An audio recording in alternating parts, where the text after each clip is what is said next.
January, February, March, April, May, June, July, August, September, October, November, December. The months of the year. There are 4 seasons in an English year.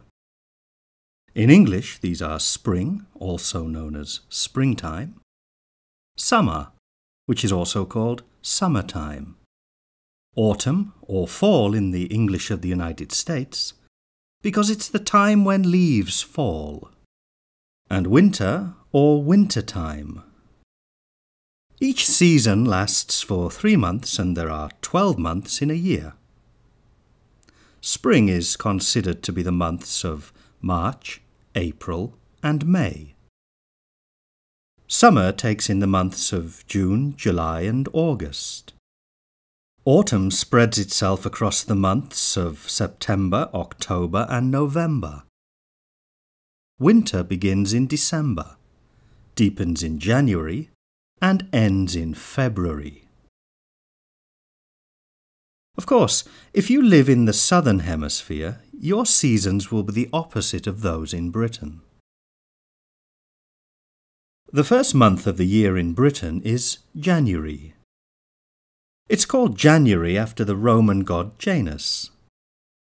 His name comes from the Latin for door, and it is through the door of January that we step into a new year. Janus is often shown with 2 faces, one looking back in time and one looking forward into the future.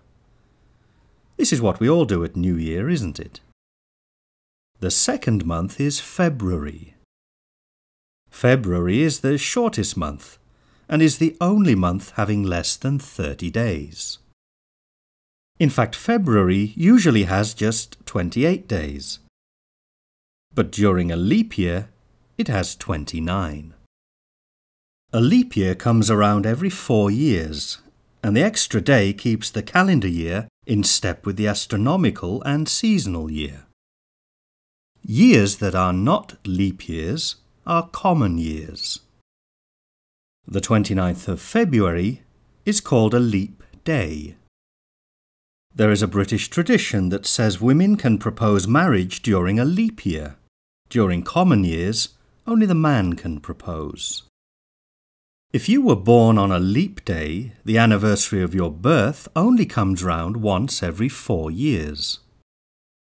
Most leaplings, or leapers, as people born on a leap day are called, celebrate their birthdays on the day after the 28th of February. That is the 1st of March. 2011 is a common year. The next leap year will be in 2012. The third month is March. March is named after the Roman god of war, Mars.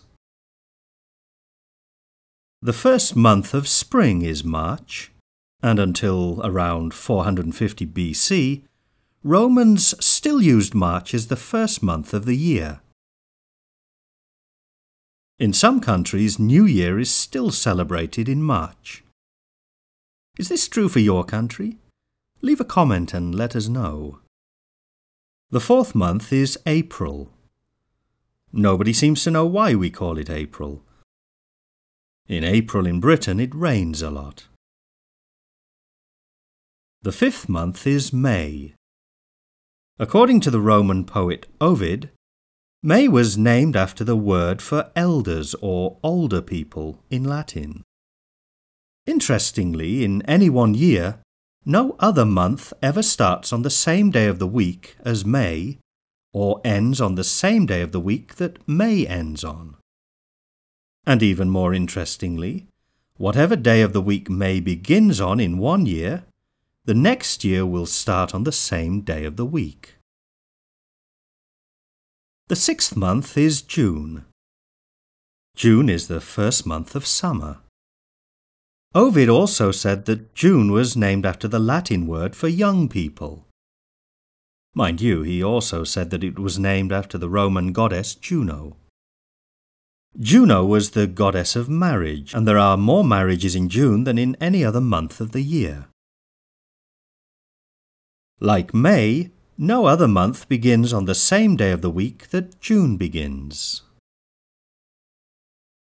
The 7th month is July. The second half of the year begins in July.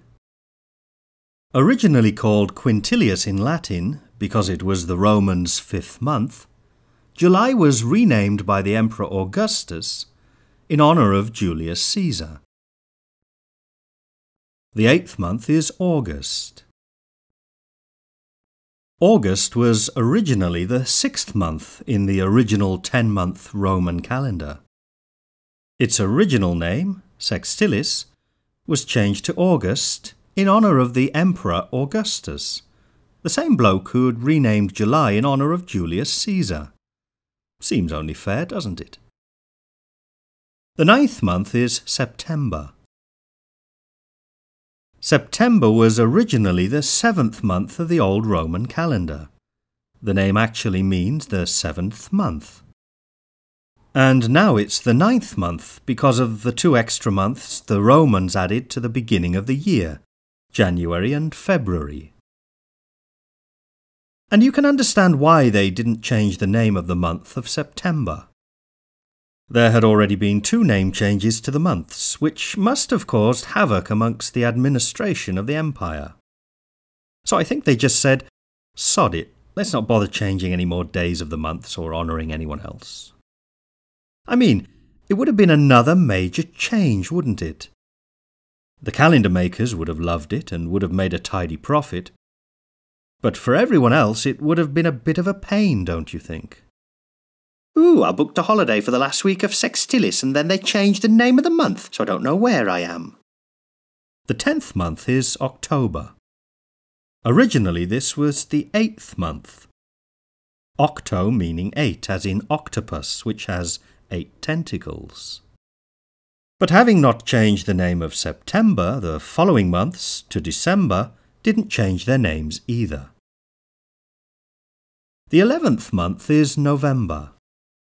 The British celebrate Guy Fawkes Night on the 5th of November. This celebration commemorates the failed attempt by Guy Fawkes and others to blow up the Houses of Parliament using gunpowder in 1605. It's also known as Bonfire Night. On Bonfire Night, bonfires are burnt across England and effigies of Guy Fawkes are burnt on top. Firework displays are also held. The 12th month is December. December brings Britain's longest nights and shortest days. The biggest British festival of December is, of course, the Consumer Fest, known as Christmas. Then, after December, we start all over again with a new year when we come face to face again with our old friend Janus. So the months of the year in English are January, February, March, April, May, June, July, August, September, October, November, December.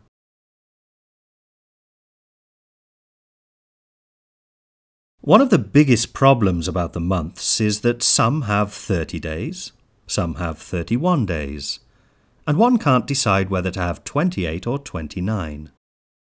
Fortunately, there's a rhyme that can help you remember the number of days in a month. It goes like this. 30 days has September, April, June and November. All the rest have 31, save February with 28 days clear and 29 each leap year. If, like me, you mix up the months in the rhyme, there's also a little trick you can do with your knuckles. Hold your fists out together and name your knuckles and the gaps between your knuckles with the months starting with January. Knuckles represent the long months having 31 days, while the gaps are the short months with 30 days or, in the case of February, 28 or 29. So, never in a month of Sundays will you ever again be confused about the months or the number of days in them.